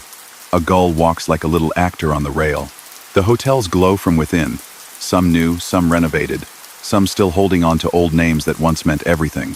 Somewhere in those lights, years ago, a small man with a flat gaze sat at a two-top and went through a list with his nephew. He tapped a finger once next to a name and moved on to the next. He did not talk much. People around him filled the silence with obedience. Years later, in another room under fluorescent lights, a juror tapped a finger next to a verdict form and moved on to the next count. Neither tap made a sound anyone else could hear, but both changed lives. This part of the story leaves him where he spent his final years, in the custody of an institution that does not care who you were on the outside. It leaves the city with its lessons compressed into policies and habits that try to prevent a repeat. It leaves families to fold their stories into the larger history of a place that contains multitudes. Laughter on stoops, kids on bikes, music from row house windows, and, sometimes, fear that makes voices drop. It leaves a union with bylaws that now mean what they say, a development community that expects transparency, and an audience that has seen enough to tell the difference between a myth and a case file. When you close your eyes, you can still see him walking alone on a rainy night, hat set right, hands in his pockets, the kind of figure who used to make grown men clear a path. Now he is a name in books and a memory in older voices. The road from one to the other runs through everything we have walked through here. The early fight that sent him to prison and then to the shore, the rise as the city shook, the tight rule and the tightened jaws that came with it, the trials that broke his circle, the family wounds, the late pivot into corporate theft, and the final years under watch. There are 3 parts still to tell, and they will follow. Dusk settled like a soft blanket over row houses and salt-stung streets, and with that hush came the part of the story where patience, paperwork, and quiet courage did most of the work. You asked how the law learned to map a life like his, how friends turned and told courts what they knew, and how the echo still shows up in places people pass without a second thought. That thread runs through offices with gray carpet and coffee rings on memos, through kitchen tables where hard choices were made, and through courtrooms where a dozen everyday citizens listened and decided. Before those jurors ever took their seats, something important shifted in the way investigators thought. For years, cases had been built one event at a time. A club shaking down its neighbors, a loan at a brutal rate, a threat whispered at a back table. That approach raised headlines but left the engine running. In the 1970s, Congress handed prosecutors a better lens. The racketeering law let them pull together many acts and show a single plan. An enterprise with a leader, lieutenants, earners, routines, and rules. It turned a string of dots into a picture. When the man on the shore took power and ran his world like a factory floor, orders, deadlines, penalties, that picture became crisp. Atlantic City made the job both easier and harder. Easier because the new casinos pulled in money from every direction, and money leaves trails. Harder because regulators were everywhere by design. New Jersey created a system to keep gaming clean. Licensing, background checks, hearings, inspectors. It worked better than not having it, but it couldn't see everything. The gaps were human. A union leader who took certain calls, a contractor who paid for peace, a vendor who found that deliveries arrived on time only after the right handshake. The man in the neat suit filled the gaps. He didn't need a casino license to influence whether a truck rolled at dawn. Agents learned to match his rhythm. They moved early, sat long, and wrote everything down. They logged plates outside diners. They noted who leaned into which doorways. They learned to read the silent language of nods and short visits. In time, they started hearing voices too. A wire on a phone booth. A body mic on a man who had finally decided fear was not the strongest thing in his life anymore. The tapes rarely caught drama. They caught quiet phrases loaded with meaning to people on the inside. Later, in court, a calm witness would explain what those phrases meant. A juror would add a line through a question on a verdict form. Inside the circle, two steady earners turned out to be the voices the government needed most. Nicholas Caramondi and Thomas Del Giorno had lived in that world for years. They knew who collected from which games, which doors stayed shut when the boss sat inside, and how tribute moved on set days. When the arrests came and the sentences on paper looked like the rest of their lives, they switched sides. They did not pretend to be saints. They simply said what had happened, when and who gave the final word. They told juries about a meeting on a winter day after a funeral, about a phone call that meant someone's name had been crossed off a list in a bad way, about envelopes that had to be ready by Friday. Those stories lined up with the agent notes. That alignment is what breaks machines. Another voice came from the other side of a feud that had kept neighborhoods tense for months. Mario Riccobene, half-brother to the old-line foe who had refused to bend, decided after prison and grief that the past could not be carried further. He described how his brother's camp had tried to hold ground against the new boss, how meetings turned to violence, and how the war ended with life sentences. His account filled in gaps. It didn't change the verdict on the feud. It helped complete the map of what fear did to people who once ate at the same tables. On the labor front, cases awakened to the reality that influence does not always look like a threat. It can look like a vote count for a slate of officers, a phone call that changes the order of trucks at a loading dock, or a deal that gives one vendor every juicy slice of a hotel's business while others watch. The hospitality union at the shore became a textbook. Investigators learned who held the keys to work schedules and who could call off a picket line. They listened, watched, and eventually charged. The indictments were careful. They described meetings, campaign donations, and officers who knew they'd been pulled off course. When the verdicts came, the result was not just prison time. It was a trustee taking the reins, bylaws being followed, and members finding their voices again at microphones in crowded halls. Every time the law climbed a rung, the boss tightened his grip. He had built a world where the fear of disappointing him kept men moving. That fear, small, daily, and relentless, did more work than any open threat. It also created cracks. A man terrified of being judged for being late is a man more likely to lie about why he's late, to conceal, to invent. Those lies become paths for agents to follow. A driver who says he was one place when he was another exposes himself to questions that widen under pressure. The tighter the grip, the more the slips. He didn't see the paradox because he didn't look for paradoxes. He looked for obedience. The killings that marked his time as boss sit in the record without flourish. They appear as predicate acts on charts with lines and boxes. They are linked to the enterprise that generated money and suppressed dissent. Among them, one eerily simple story occupied hours at trial. A respected young captain with a future was called to a meeting, and he did not return home. The boss had decided admiration could become ambition, and ambition could turn. The lesson taken by the men who heard about it was not subtle. Loyalty meant survival. In court, years later, the meaning was different. It showed the jury the cost of control. Another case that wound its way through both state and federal systems centered on a bookmaker who had decided he could stand up to tribute. He won't pay, someone said. He thinks the envelope is optional, someone said. He was killed, and for a while the state case looked like a clean victory for prosecutors. Convictions landed. Headlines ran, but appeals courts scrutinized process, not just results, and that conviction didn't stand. The reversal did not change the federal racketeering findings already in place that linked the enterprise and its leader to a pattern of violent control. Still, it's in the file, a reminder that even strong cases can be bent by errors in instruction or procedure. Defense lawyers did what they could. They challenged tapes, questioned motives of cooperators, and pointed to the quiet years under the old chief as proof that their clients preferred order to chaos. Those arguments mattered. Jurors listened. The government had to do more than tell a tale of a bad man doing bad things. They had to tie motives to methods and methods to money.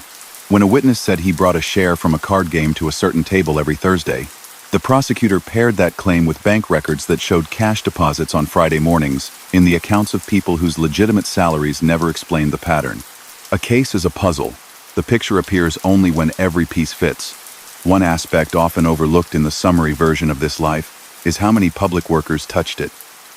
Patrol officers who learned to write clean reports. Clerks who kept dockets organized for years of motions. Court reporters who recorded every syllable and sometimes every sigh in a room where history got made. Probation officers who wrote pre-sentence reports with dry, factual tones that shaped years. Jurors who left families and jobs to sit, listen, and decide with care. People like to talk about the glamour and the crimes. The real weight is carried by the folks who put one line after another until a case holds. The man at the center never stopped believing in leverage. When Atlantic City rose and unions controlled the spigot, he built a hand to turn it. When federal prison walls went up around him, and his world shrank to concrete and phone calls, he learned to speak in boardroom terms because a public company had become a new spigot. That firm, once a rising star in mortgage finance and then a husk, was redirected through acquisitions and consulting contracts. Allies installed allies. Salaries and fees flowed. The father did not touch a pen in the executive suite. He didn't have to. Calls were monitored, and jurors later heard them. The pattern felt familiar because it was. Find the choke point. Place a loyalist. Steer the stream. Punish resistance. Old instinct. New costume. In the middle of those late cases, technology changed how truth was found. An earlier prosecution against his son had dealt with encrypted files that hid records of illegal loans and collections. Agents placed a device that captured keystrokes and revealed a password as simple as a name typed slowly in a quiet room. Courts later reviewed that technique and drew lines for future investigations. The father's name was not on that docket, but it showed the arc. From stakeouts and payphones to keystroke logs and email chains, the method of finding a story adjusted to the world the story lived in. As his years stacked up, he moved between institutions of higher and lower security and ended in a medical center built for men who had run out of time. He kept habits: a neat shirt, a straight back, a narrow list of people he trusted. Visitors said he never softened. He didn't see himself as a figure to pity. He saw himself as a boss kept away from his shop. He believed that if men had followed orders, the shop would have kept running. He held that belief like a talisman.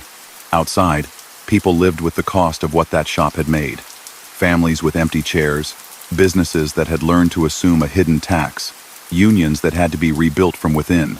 The places he touched also learned. Atlantic City's union life grew sturdier rules. watched over by monitors and then by members with a taste for clean process. Developers started to ask new questions in bids. Who are your partners? What are these consulting fees? Philadelphia's prosecutors built units that understood patterns rather than incidents. The press grew more precise about sources, careful not to bake legend into fact. Kids on stoops learned both the names and the cautionary morals attached to those names. Some stories from his years became warnings told with a hand on a shoulder. One is about the attack on his older son at a neighborhood restaurant, a public shock that showed that fear travels down a family line. Another is about his other boy, a teenager crushed by the weight of his last name who tried to leave the world in silence and instead survived without the future he should have had, living on with injuries that never healed. Those are not case elements to tick off in court. They are the kind of grief that never leaves a house. They say more about the cost of a life like his than any lurid detail could. Names of allies and enemies pass through this chapter like street signs. His consigliere, Frank Monti, whose death marked a point of no return in the feud. Salvatore, Chucky Merlino, a senior aide who stood next to the boss and kept the gears greased. The nephew, Philip Leonetti, who went from apprentice to deputy to cooperator, making a choice that would have been unthinkable to his younger self. The old rival, Harry Riccobene, who refused to bow and paid with the rest of his life behind bars. And the bookmakers and earners Frank D'Alfonso among them who tried to test the new order and paid a different sort of price. These people are not invented. Their names sit in transcripts, and their lives and endings colored a decade. To explain the hold he had on people, you have to talk about how quiet can be louder than shouting. He did not threaten by volume. He set standards and made it clear that failure had a cost.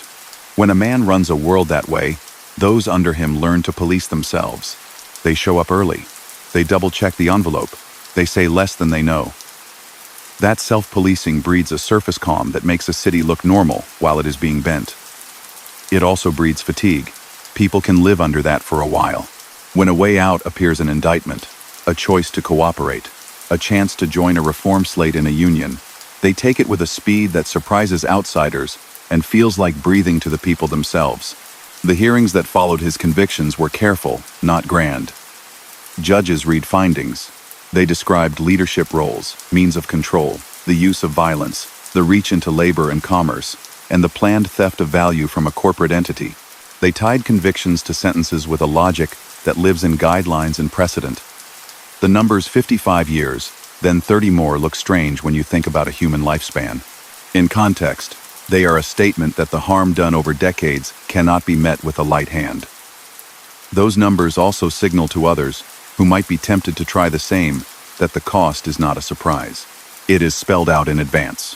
If you're listening for the whisper that runs under this part of the tale, it says that institutions, for all their flaws, can outlast fear if people inside them do their everyday jobs well. A detective who writes a clean report that matches a tape, a line prosecutor who resists the pull of headlines and builds a case like a carpenter, a judge who holds a calm room, a juror who pushes past stories and looks at exhibits, a union member who stands up at a meeting and insists the bylaws be followed, a business owner who calls a hotline instead of sliding an envelope. These small, uncinematic acts beat swagger every time. Back on the boardwalk, the lights still blink in their rhythm, the gulls still argue in midair, and the ocean keeps counting without caring who stands and who falls. Somewhere in that salt air sits one more lesson that fits his life neatly. Control can make a world look tidy while it hides the cracks, but pressure always finds the crack. The law found them with charts and testimonies. Time found them with age and illness. Markets found them when a paper scheme reached for more than it could hold. In the end, even the neatest suit wrinkles, as this part closes, hold a few simple truths. He built a rule on fear and order. He used that rule to pull money from gambling, loans, protection, unions, and construction.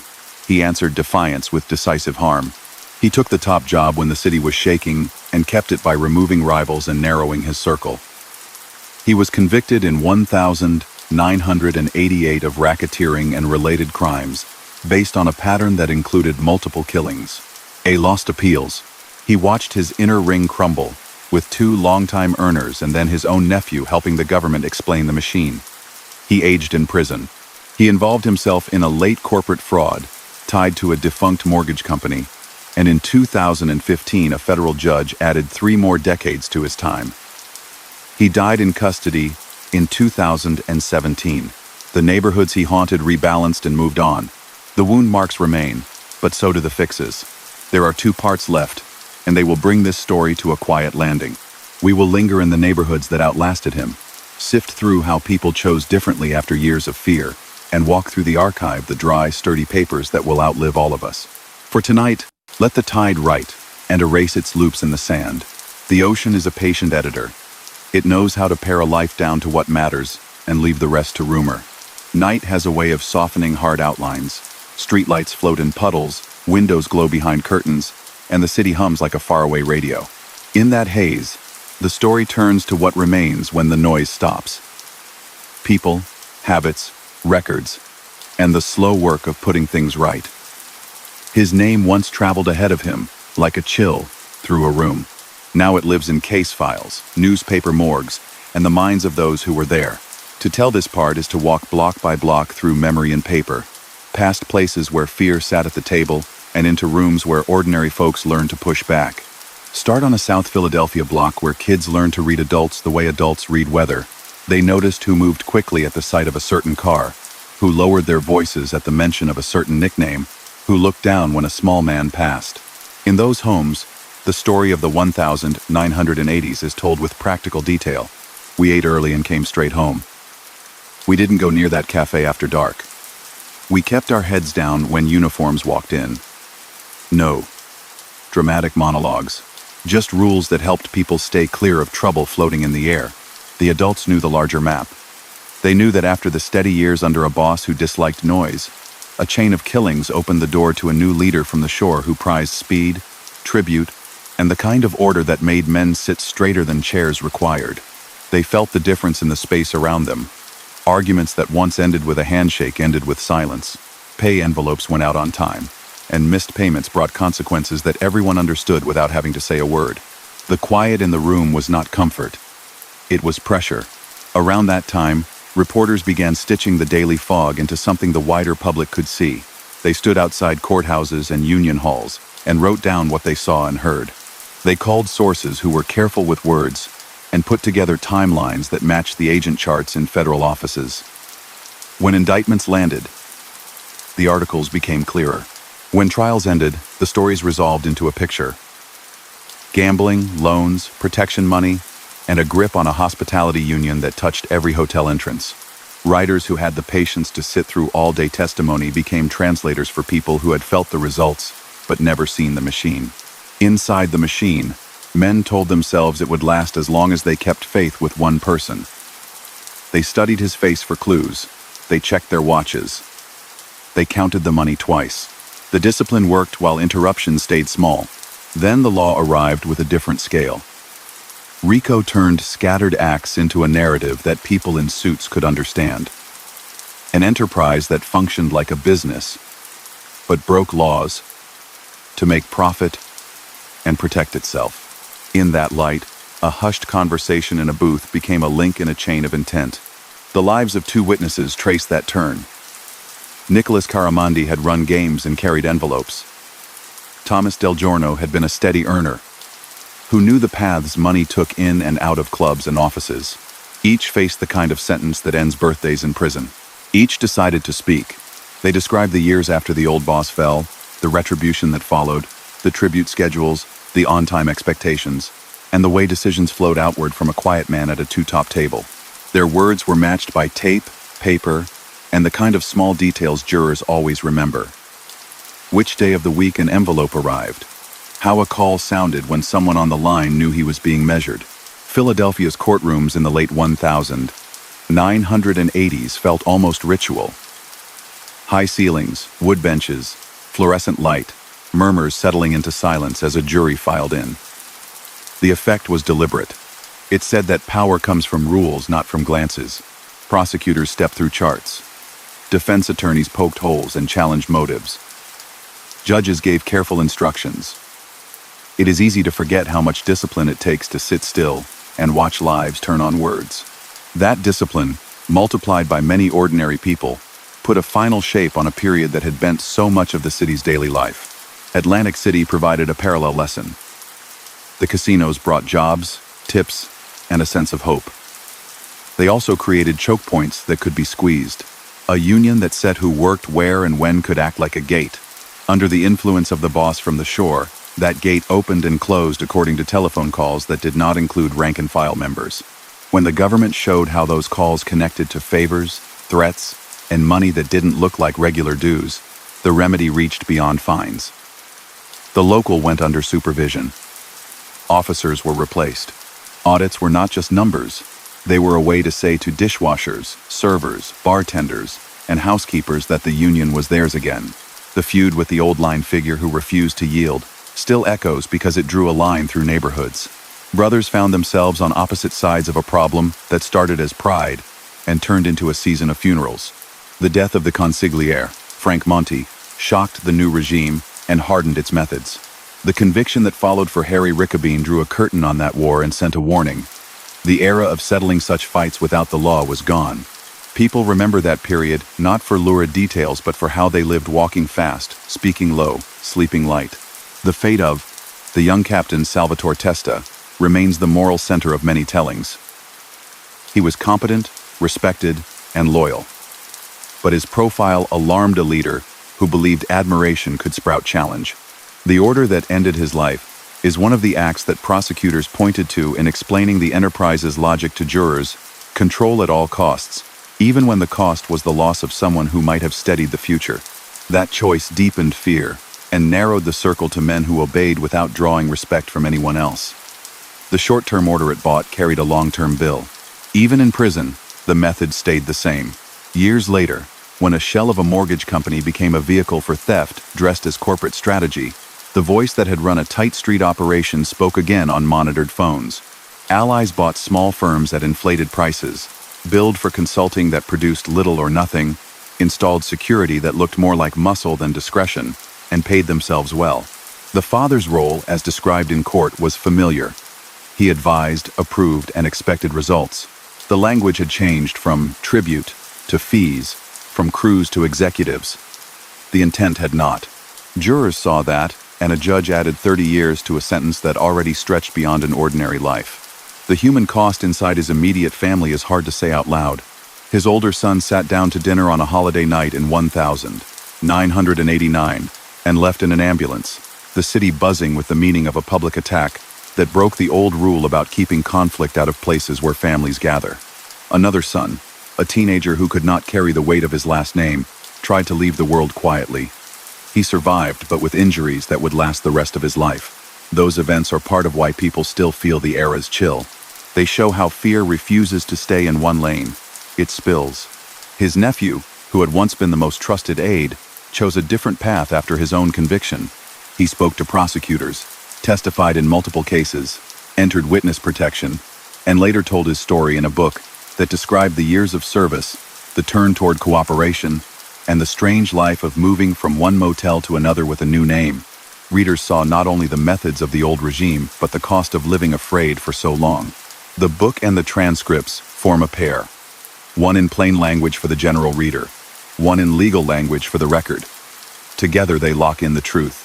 Other men from the period either died, served out sentences, or tried to find room in a reorganized landscape. The 1990s brought a new leader whose style leaned back toward caution, then a war with younger figures who preferred flash, and ended up drawing more cases. Through those shifts, the stamp of the earlier decade remained. You could still feel the habit of lowering your voice near certain doors. You could still detect the reflex to look over your shoulder when a name from the old years floated by. Habits outlast headlines. Institutions adapted in ways that do not make for exciting scenes but matter every day. Bid review committees learned to ask about ownership structures. Casino regulators sharpened background checks for vendors, not just licensees. Union locals adopted rules to prevent any one clique from holding power too long. Police and prosecutors built units that focused on patterns rather than one-off arrests. Universities taught courses on organized crime that used Philadelphia and Atlantic City as case studies in how a mid-sized city can resist capture. None of that shows up in a montage, but it shows up in fewer envelopes and more open meetings. People often ask whether he ever saw himself as a villain. The answer is simpler than that. He saw himself as a man doing a hard job in a hard way that he thought worked. He liked order, and he equated order with obedience. He measured men by how precisely they followed instructions and how quickly they moved when called. He was indifferent to public opinion because he never needed it to hold power. He needed a narrow circle to stay tight. When that circle frayed under pressure, he blamed weakness, not design. Even in old age, with ailments and court dates reduced to video screens, he held his back straight and spoke as if the shop could be made to run again, if only people would stop bending. The paper that carries his life forward is both heavy and thin. Heavy in volume boxes of transcripts, exhibits, filings, thin in tone. The language of law is deliberately plain. It strips drama away. It reduces to dates, counts, elements, findings. That is the point. In the face of a man who once made rooms arrange themselves around him, the record refuses to be impressed. It is a rich act of civic humility. People with pens and clerks with stamps outlast bravado. Walk the shore again, this time in winter when the boardwalk goes quiet and the wind writes fast cursive in the sand. Think of the hotels where housekeepers push carts and talk about their kids' schools. Think of the delivery drivers who now expect to get through the gate because their paperwork is in order, not because they know someone. Think of the union meeting where a member rises, adjusts a microphone, and asks a pointed question without glancing at the door.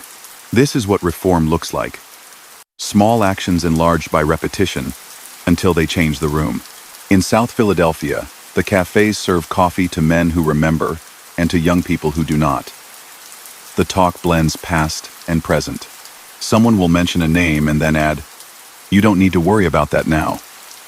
That sentence carries relief, caution, and a promise. It does not erase what happened.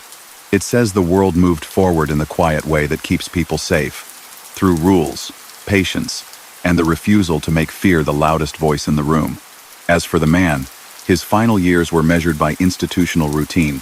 Medical visits, controlled movement, supervised calls, letters checked and logged. He kept neat. He kept notes in his head. He kept expectations about loyalty that no longer fit the world.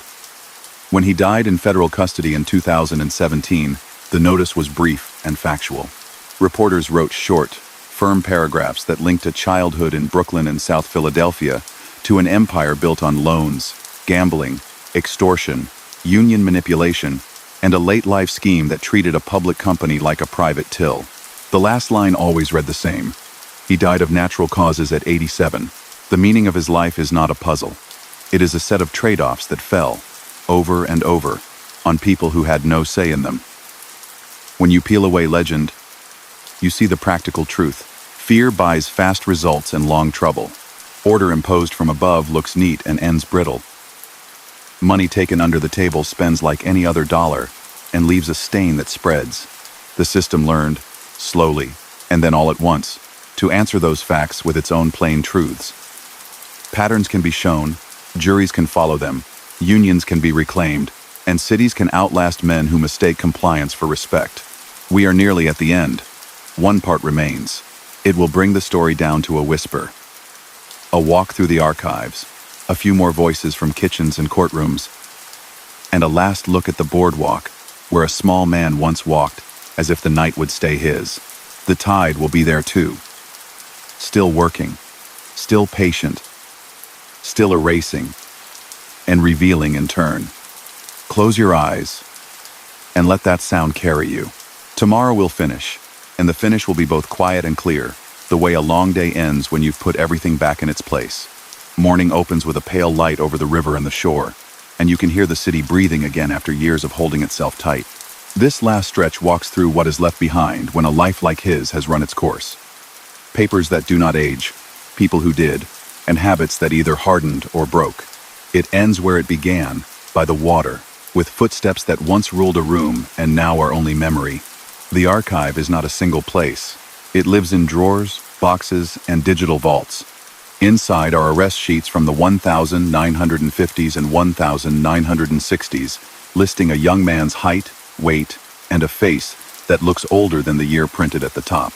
There is the 1963 file, where a judge wrote that an argument in an Atlantic City place ended with a life lost and a manslaughter conviction entered.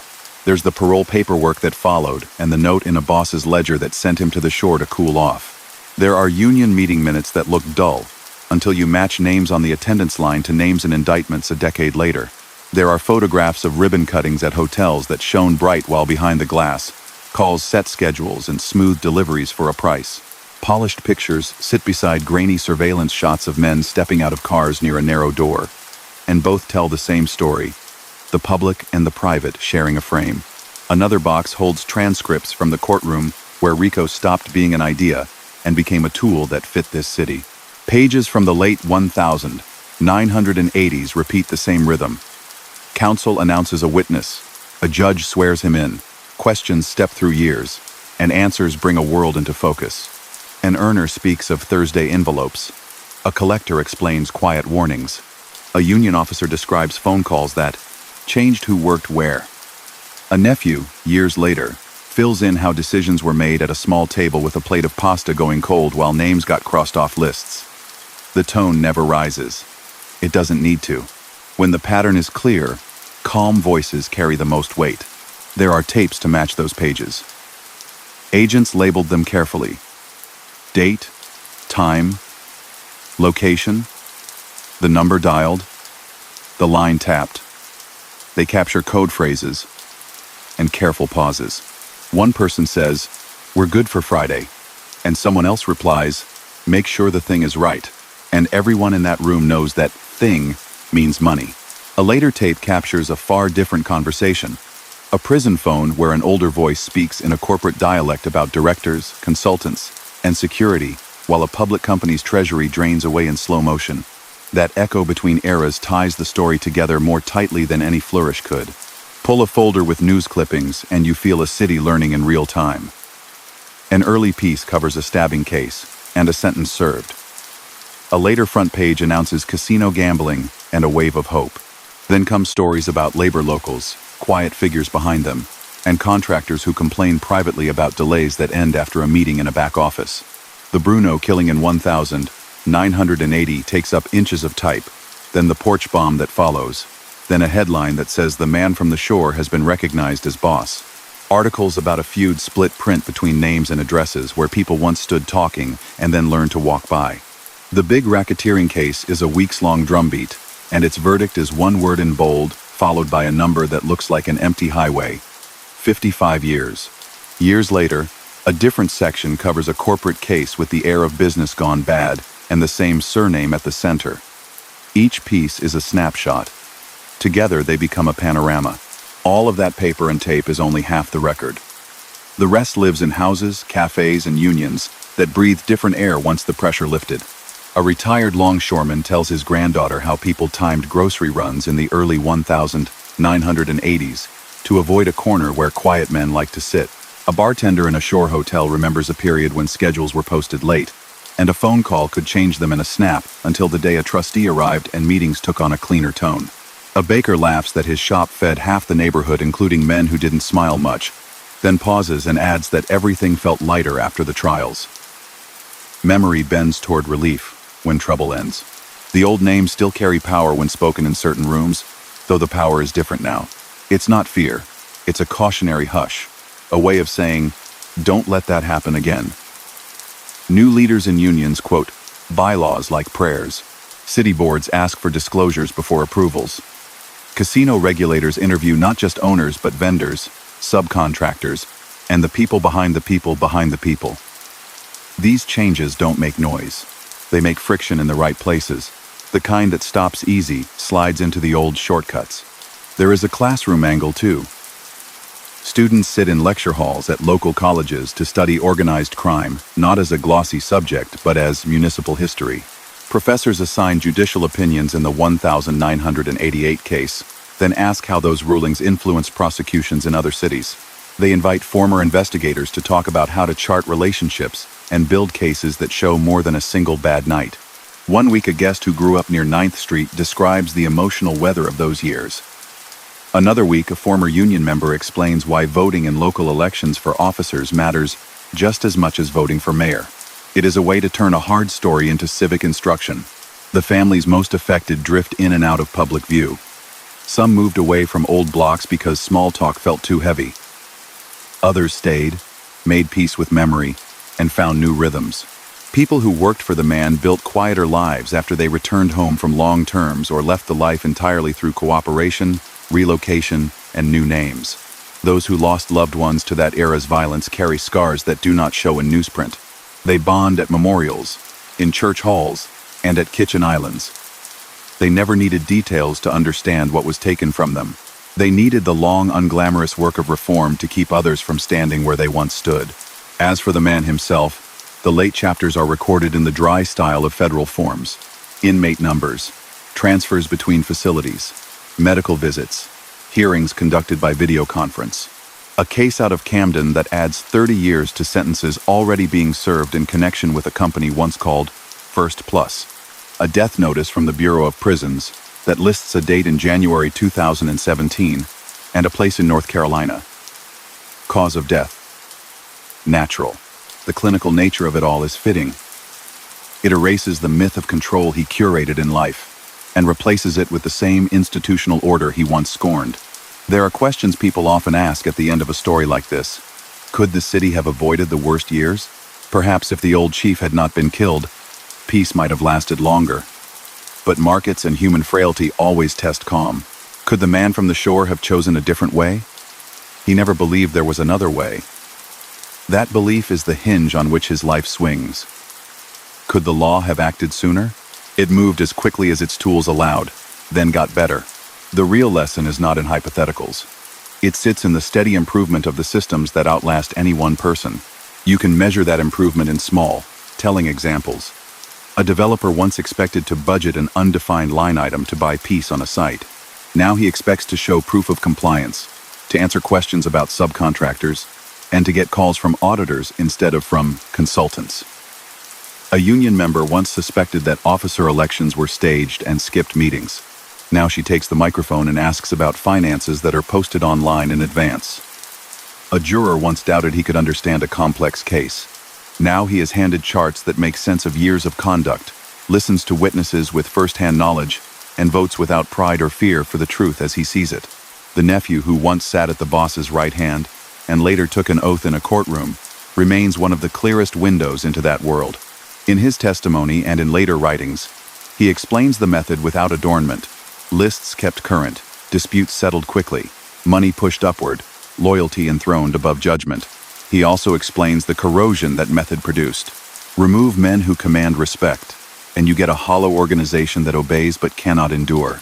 Punish doubts rather than address them, and you drive away the very people who could advise against mistakes. His choice to leave that life, to tell what he knew, and to accept the strange existence that followed, put a seal on an era. Betrayal in that world feels like a sin. In the larger world, it often looks like a pivot toward survival and honesty. Both views exist. Only one keeps others safe. The older son's path through the 2000s shows how stubbornly the old ways tried to adapt. He and an ally sought control of a public company's board, then directed purchases and contracts that moved cash into their pockets and their circle. They surrounded themselves with visible protection. They treated boardrooms like back rooms and called it strategy. The case that took that apart did so with bank records, emails, wiretaps, and the simple testimony of office workers who understood when something did not add up. It is a neat symmetry that the law that once used agent notes and taped calls from diners now marries those tactics to spreadsheets and SEC filings. His younger son's tragedy remains one of the saddest threads. A teenager, exhausted by the attention that came with his last name, made an attempt to leave the world and survived with injuries that changed the course of his life. That story is told softly in living rooms because it carries too much grief for loud voices. It reminds you that the pain of an era lingers longest not in headlines but in households. If you step away from the people and look again at the terrain, you see how the places themselves absorb and then shed a season. The boardwalk renews planks. The casinos change logos and themes. New restaurants fill old corners. A Union Hall gets fresh paint and new officers behind a lectern. The courthouse remains the same, its hallways echoing, its benches hard, its clocks accurate. In time, tour guides mention a name like his as a historical footnote. Young visitors nod without context. Older locals nod with too much.